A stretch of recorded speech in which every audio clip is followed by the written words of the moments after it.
the number one team that we have in the NFC West this year is obviously the 49ers, right? 10-7 for me, 10-7 for Don, 10-7 for Jason, 13-4 for Khalid, 8-9 for Soar, and Hayden at 13-4. Look, this is going to be a huge bounce back for the 49ers. We have them at 11-6. I think they will struggle in some games. In other games, they're going to look really, really, really awesome. Huge bounce back this year. I believe in Brock Purdy. A lot of people don't. I believe in Brock Purdy, and I think they did the right thing in paying him.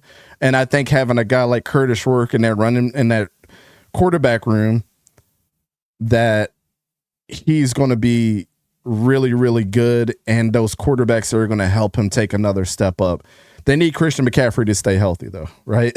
I think everybody understands that they need him to stay healthy. And they need Ricky Pearsall to stay healthy this year as well.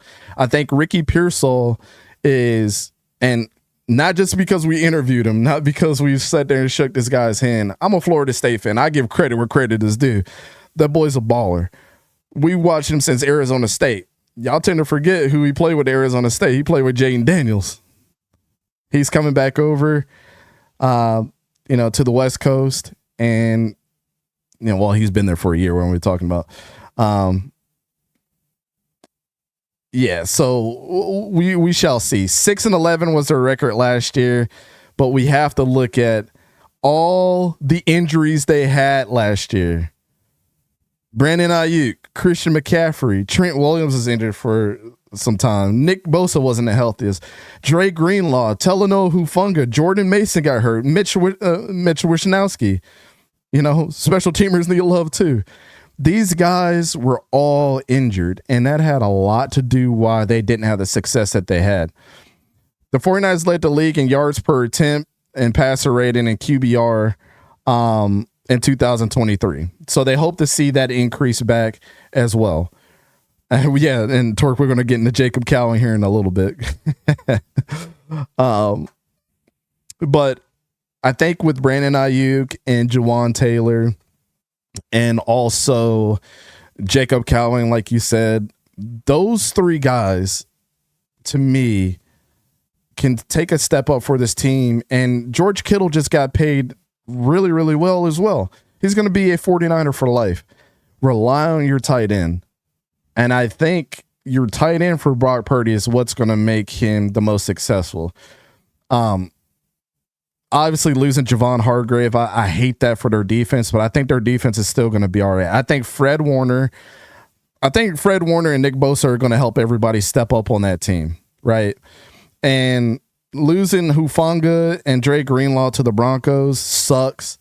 But what they lost in them, they gained in the draft with guys that are going to help them up front in that front seven, because you got to go against James Conner. You got to go against Kenneth Walker and Zach Sherman and Damian Martinez. You got to go against Blake Corum, Jarquez Hunter, and Kyron Williams.